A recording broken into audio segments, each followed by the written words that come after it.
Tuhan bersamamu dan bersama rohmu. Inilah Injil suci menurut Lukas.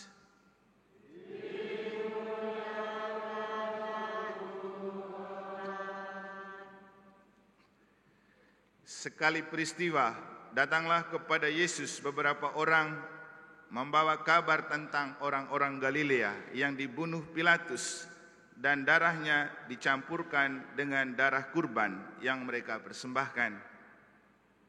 Yesus berkata kepada mereka, "Sangkamu orang-orang Galilea ini lebih besar dosanya daripada dosa semua orang Galilea yang lain, karena mereka mengalami nasib demikian.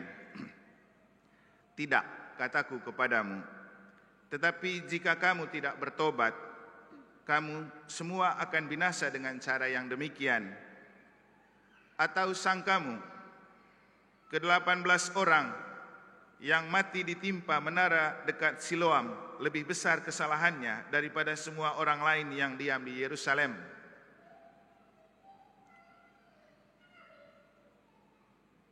Tidak, kataku kepadamu. Tetapi jika kamu tidak bertobat, kamu semua akan binasa dengan cara yang demikian."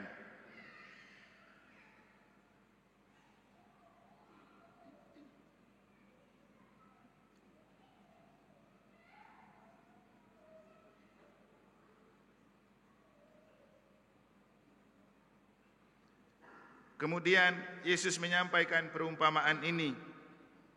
Seorang mempunyai pohon ara yang ditanam di kebun anggurnya, dan ia datang untuk mencari buah pada pohon itu, tetapi ia tidak menemukannya. Lalu ia berkata kepada pengurus kebun anggur itu, "Lihatlah, sudah 3 tahun aku datang mencari buah pada pohon ara ini, namun tidak pernah menemukannya. Tebanglah pohon ini. Untuk apa dia hidup di tanah ini dengan sia-sia?" Pengurus kebun itu menjawab, "Tuhan, biarkanlah dia tumbuh selama setahun ini lagi.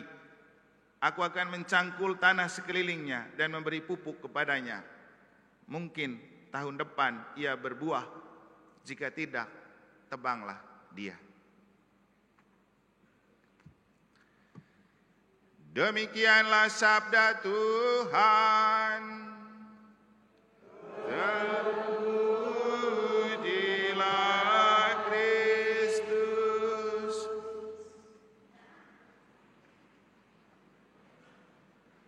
Ketika Paulus jalan-jalan di kota Athena di Yunani, saat ia pergi ke sana, di sana kan banyak kuil-kuil dewa-dewa, tempat orang menyembah. Lalu ada sebuah tempat atau kuil yang bertuliskan kepada Allah yang tidak dikenal. Lalu Paulus berbicara tentang Allah yang dia kenal, yang dia wartakan. Dan banyak orang di Athena Yunani menganggap Paulus ini orang gila karena berbicara tentang Tuhan yang dia kenal.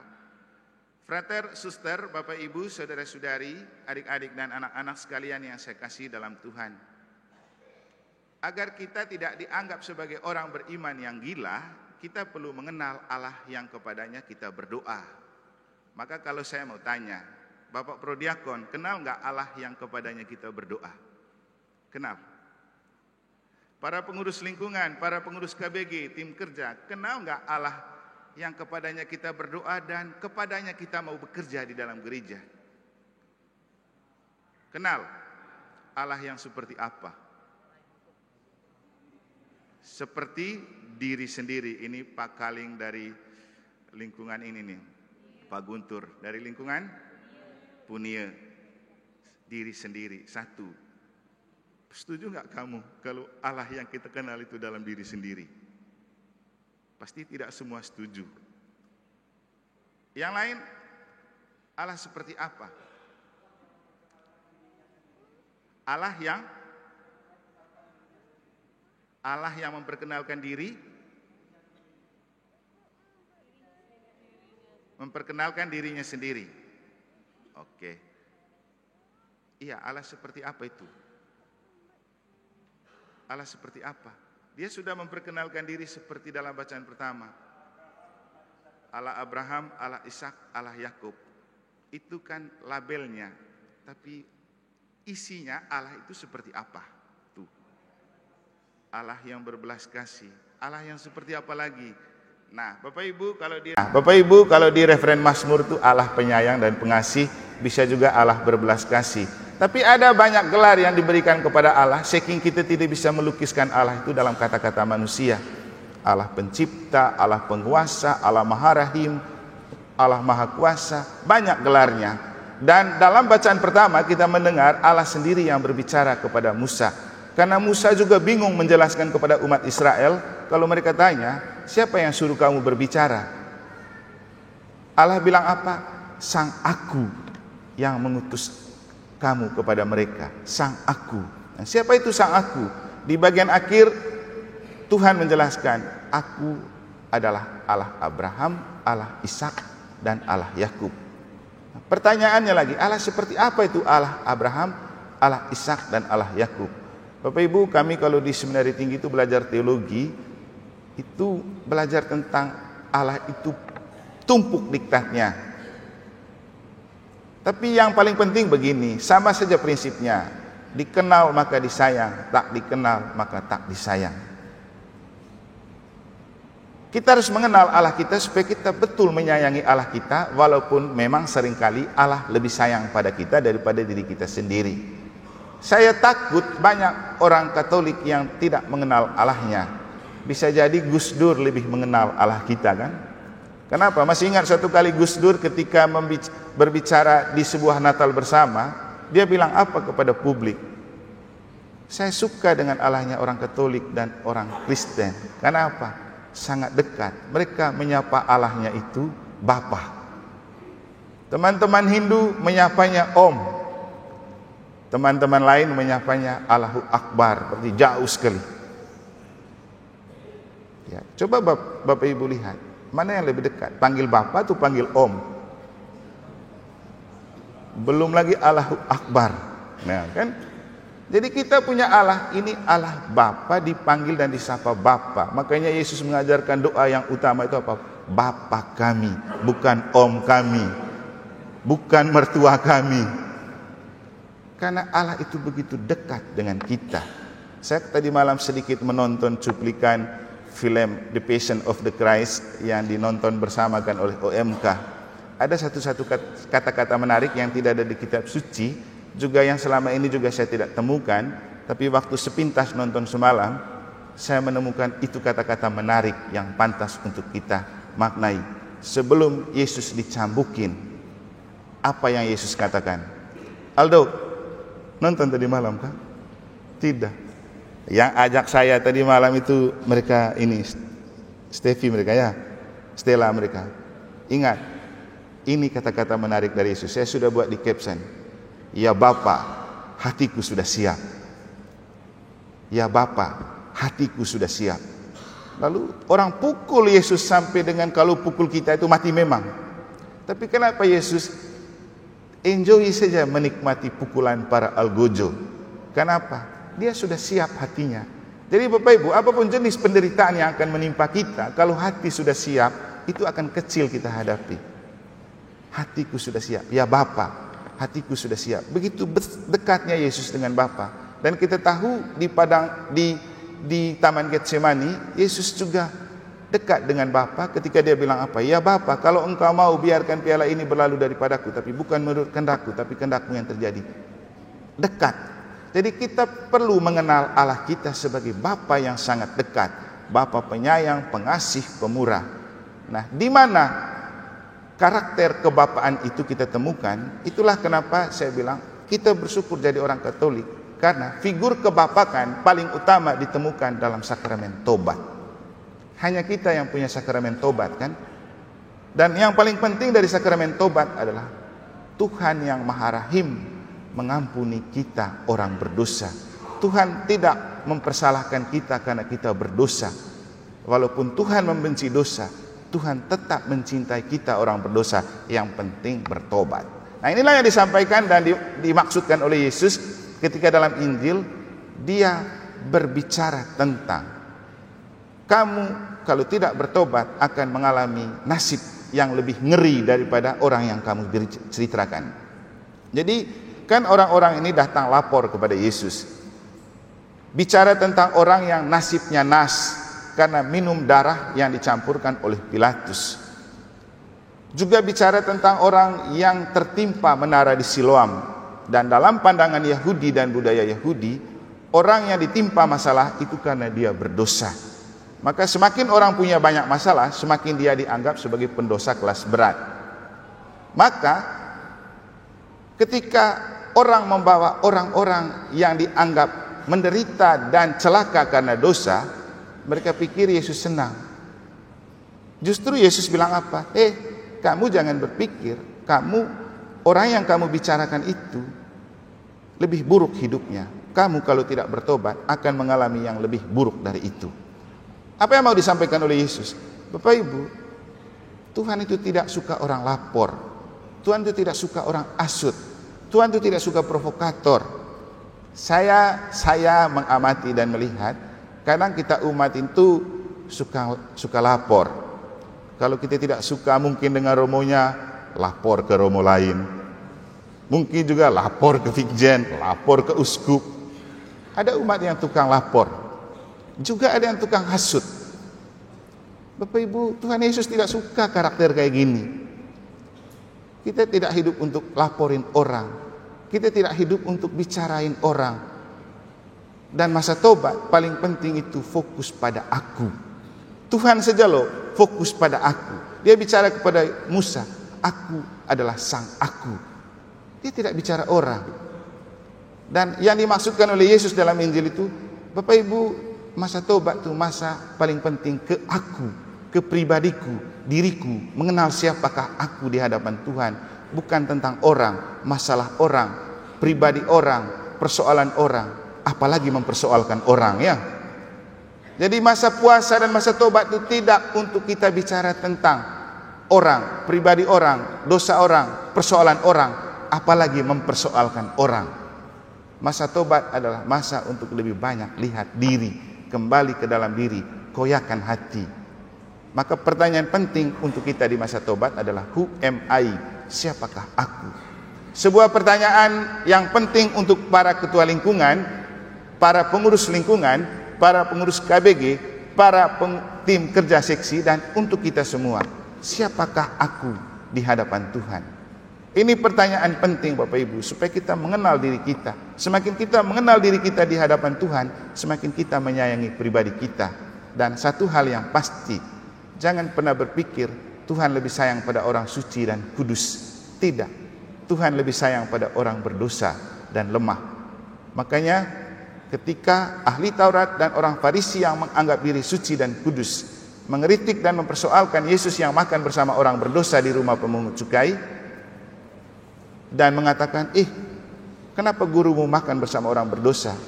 Yesus bilang apa? Supaya kamu tahu, bukan orang sehat yang memerlukan dokter, orang sakit. Aku datang bukan untuk orang yang menganggap dirinya benar dan suci. Aku datang untuk orang yang menganggap dirinya salah, berdosa dan tak pantas. Jadi yang paling penting di masa tobat adalah menemukan diriku yang paling lemah, rapuh, tak berdaya dan berdosa. Tapi Tuhan menghargai saya, Tuhan mencintai saya, Tuhan menyayangi saya, dan Tuhan mau pakai saya. Nah inilah Bapak Ibu, kenapa hari ini juga kita perlu menyadari dan memahami mengapa perlu pelantikan pengurus lingkungan, mengapa perlu pelantikan pengurus KBG, mengapa perlu pelantikan tim kerja. Karena apa? Karena kita adalah kumpulan manusia yang lemah, rapuh, tak layak dan tak pantas. Kemarin malam waktu kita pembekalankan, pertanyaan utama yang ditujukan kepada kita, siapakah aku? Kenapa Tuhan pakai aku? Satu, karena aku adalah gambar dan rupa Allah. Itu di kitab Kejadian bab 1 ayat 26-27. Tuhan bilang apa? Setelah menciptakan langit dan bumi dan segala isinya, Dia mau menciptakan manusia menurut gambar dan rupanya. Maka kalau mau mengenal Allah, harus menghargai sesama juga. Karena setiap orang yang ada di hadapan kita adalah wajah Allah yang konkret. Itulah Allah yang kelihatan. Itulah Allah yang tampak. Maka Pak Guntur bilang, Allah itu ada di dalam diri kita. Iya, Pak Guntur modelnya seperti ini. Mungkin tidak ada potongan, tapi ini adalah gambar Allah. Tuhan tidak pernah menciptakan orang berambut keriting, orang yang hitam. Tapi Tuhan menciptakan orang sebagai gambar dan rupanya. Hanya kita manusia yang kemudian membedakan, ini keriting, ini lurus, ini putih, ini hitam. Itu kan mata kita yang melihat. Tapi Tuhan melihat, tidak melihat itu. Dan Tuhan menciptakan kita dengan talenta dan bakat yang perlu dipakai untuk kita menjadi rekan kerja Allah. Maka kepada teman-teman pengurus DPP dan yang mengabdi kepada gereja dan kepada kita semua, saya mengingatkan bahwa selain gambar dan rupa Allah, yang kedua, posisi kita adalah rekan kerja Allah. Dan kita mengutip dari kata-kata Santo Paulus kepada umat di Korintus, bukan soal Apolos dan Paulus, tapi Allah yang memberi pertumbuhan dan kita semua adalah rekan kerja Allah. Tuhan memakai kita sebagai rekan kerja Allah. Setiap pribadi punya bakat dan talenta. Itulah kenapa saya pingin di paroki yang besar ini tidak hanya orang-orang itu toh yang berperan dan berpartisipasi. Kita semua punya potensi, kita semua punya talenta. Mari kita pakai untuk melayani. Dan walaupun ada yang tidak hadir juga dalam pembekalan kemarin, saya bilang ke Pak Mikel dan ke Frater, saya suka lihat ini. Kenapa? Kelihatannya banyak muka baru, banyak muka segar, banyak era milenial, banyak yang muda-muda. Kan? Inilah potensi-potensi yang berharga untuk membangun gereja dan paroki kita. Dan kita harus pakai mereka ini. Jangan bilang kamu tidak pantas, kamu tidak layak. Karena hal ketiga yang saya bilang apa? Kita dipakai oleh Tuhan bukan karena kita mampu dan hebat, tapi karena kita mau. Tuhan tidak butuh orang yang mampu, Tuhan butuh orang yang mau. Karena faktanya banyak orang mampu yang tidak mau, tapi banyak orang yang tidak mampu tapi mau. Tuhan butuh orang yang mau walau tidak mampu, supaya nanti Tuhan yang memampukan. Jadi kita yang dipakai ini bukan karena kita lebih hebat, lebih pintar dan lebih super, tidak. Justru karena kita paling tidak pantas, tidak layak dan berdosa di antara umat yang merasa diri pintar, hebat dan kudus. Saya kasih contoh beberapa.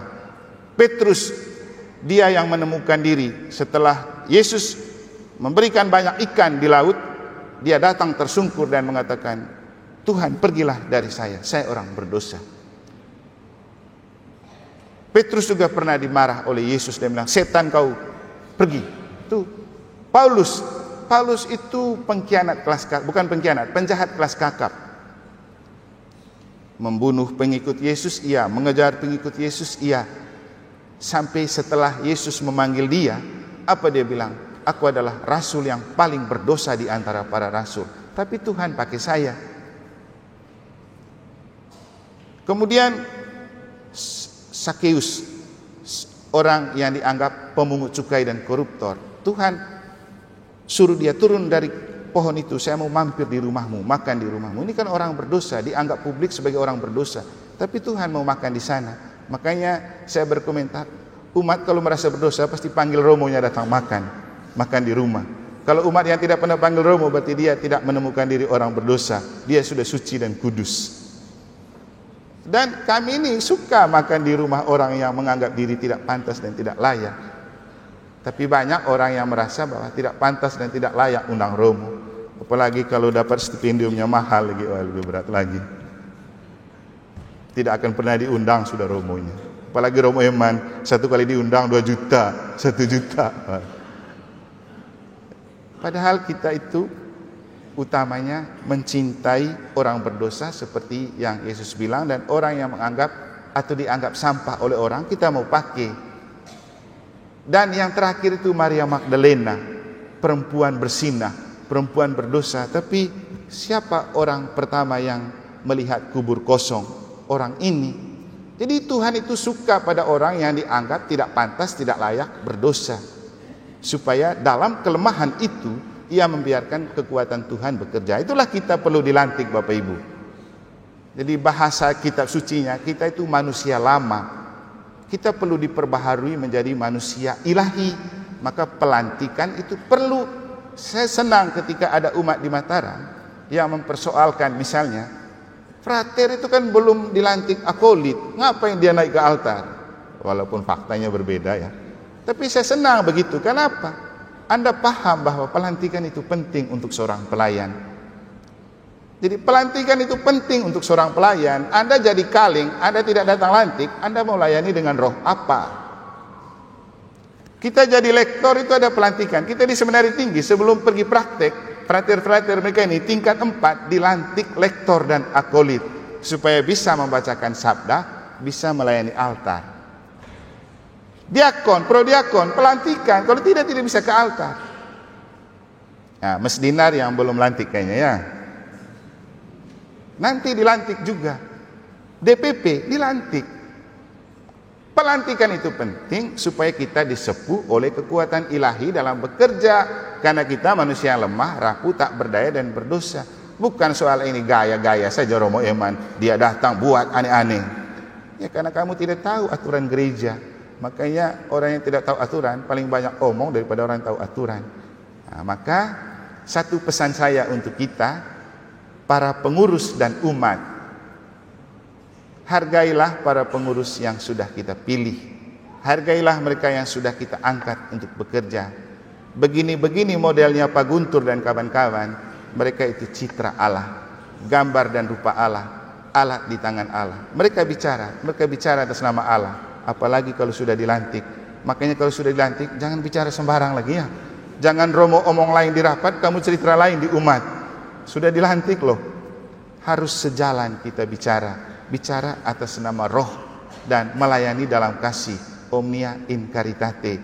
Ingat pesan kitab suci di bagian akhir kita pembekalan, lakukanlah apapun dengan kasih, lakukanlah apapun dengan tidak bersungut-sungut dan berbantah-bantah. Dengan pelantikan kita akan menjadi manusia baru, dan kalau sudah menjadi manusia baru dengan pelantikan, roh Tuhan akan menyepuh kita dengan air baptis dan air berkat. Bekerjalah dengan keyakinan Tuhan tidak membiarkan kita melayani sendiri. Tuhan selalu datang bekerja melayani dan bersama kita, karena Tuhan tahu kita lemah, kita rapuh, kita tidak pantas dan kita tidak layak. Dan terakhir, kita para pelayan di dalam gereja adalah pemain-pemain utama di sebuah paroki. Karena kalau paroki dibayangkan sebagai sebuah tim sepak bola, maka pemilik klub sepak bola adalah Tuhan, pelatihnya pastor paroki, pemainnya atau tim adalah Anda yang bekerja. Nah, ada 3 kelompok lain yang akan ada sebagai penonton. Yang kedua apa? Komentator. Dan yang ketiga peliput. Kita membayangkan sepak bola. Komentator akan lebih berkomentar lebih hebat dari Messi dan Ronaldo yang sebenarnya tahu sepak bola kan? Kami, Pak Ansel, Om Servas, mereka kalau berkomentar lebih pintar dari Yamal, lebih pintar dari Messi, lebih pintar dari Patrick Kluivert, lebih pintar dari Erick Thohir yang pernah punya klub di Italia. Ya, namanya komentator akan selalu lebih hebat daripada pemain. Umat akan banyak yang jadi komentator. Mereka akan lebih banyak komentarin pekerjaan Anda, dan mereka merasa mereka lebih hebat dan lebih pintar. Giliran kasih mereka pasti tidak mau. Akan ada umat komentator. Yang kedua, akan ada umat yang jadi penonton. Penonton ini ada yang masuk kategori apa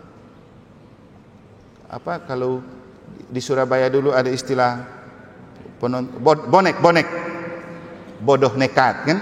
Ada umat yang komentar bodoh nekat seperti penonton bonek, tidak tahu apa-apa tapi nekat berkomentar. Banyak tuh tidak tahu aturan gereja tapi nekat berkomentar. Itu namanya umat bonek, penonton bonek. Dan yang terakhir peliput. Peliput itu tim wartawan. Saya selalu bilang, wartawan lebih mengejar berita itu viral daripada benar. Mereka buat sejak dulu. Misalnya, Pak Kaling Swete makan uang umat sebanyak 10 juta, maka kas lingkungan. Ini peliput ini buat gosip. Wih, semua orang mesti tahu dia makan uang. Atau Romo Eman makan uang semua ramai cerita. Giliran klarifikasi, mana buktinya? Tidak ada. Oh ya sudah, tinggal klarifikasi berita. Tapi kan sudah beredar beritanya. Dan peliput ada di setiap lingkungan, ada di setiap KBG. Akan buat cerita dan berita atau narasi yang tidak benar, tapi dia berani untuk memberitakan. Misalnya nih, saya kasih contoh ulang-ulang biar jerah ya. Romo Eman waktu rapat bilang kalau misa, 1 kali misa stipendiumnya 2 juta. Wih, ramai cerita. Terus cek, memang waktu rapat ada omong itu? Tidak ada, tapi kan beritanya sudah beredar. Tuh, hoax namanya itu. Dan biasanya umat peliput menjadi sumber berita. Berita apapun di hidup menggereja dan paroki, dia tahu semua. Romonya dia tahu, fraternya dia tahu, pokoknya dia tahu semua. Mau cari tahu tentang apa? Cari di dia. Peliput ini bisa berbentuk pribadi, bisa berbentuk kelompok. Maka jangan heran kalau ada kelompok ibu-ibu dan bapak-bapak di paroki atau lingkungan yang banyak tahu tentang romonya di mana, fraternya buat apa gitu. Lingkungan ini bagaimana? Sampai saya bilang, sampai kadang ada yang tahu mana frater punya celana olahraga itu apa, ada yang tahu. Jadi saking merasa pintar, tahu semua. Tapi begini, kita melayani di gereja bukan tentang tahu semua, tapi memberi diri untuk melayani dengan hati yang tulus dan ikhlas. Jadi profesiat untuk para pengurus lingkungan, profesiat untuk pengurus KBG, profesiat untuk tim kerja. Anda itu berharga di mata Allah dan gereja. Jangan takut dengan komentar umat, jangan takut dengan umat penonton yang bahkan jadi bodoh nekat, jangan juga takut dengan para wartawan dan peliput yang ada di setiap lingkungan. Tuhan tahu hatimu. Romo juga tahu bahwa Anda telah berkorban untuk menjadi pelayan. Tidak mungkin saya bela umat, saya akan bela kamu di hadapan umat. Yang penting kamu taat dan setia kepada ketua umum yang namanya pastor paroki. Jangan sampai lain yang Romo omong, lain yang kamu omong. Terus kamu mau bekerja untuk siapa? Karena salah satu karakter dan model kerja dalam hidup gereja adalah konsultatif dan kolegialitas. Kita bekerja bersama, kita bekerja sebagai rekan kerja Allah, karena kita semua berharga di mata Allah. Akhirnya Bapak Ibu Saudara-saudari, sekali lagi saya ingatkan untuk kita semua, pakai masa tobat yang tersisa untuk fokus pada diriku, bukan pada diri orang, bukan pada diri mereka. Pada kenyataan masalah dan persoalanku, pada dosaku, bukan pada kenyataan masalah dan persoalan orang, apalagi mempersoalkan orang. Karena hakikat masa tobat adalah kita yang menyadari dan mengubah diri untuk lebih dekat dengan Tuhan yang mencintai dan menyayangi orang berdosa seberapa besar pun dosanya. Semoga Tuhan memberkati.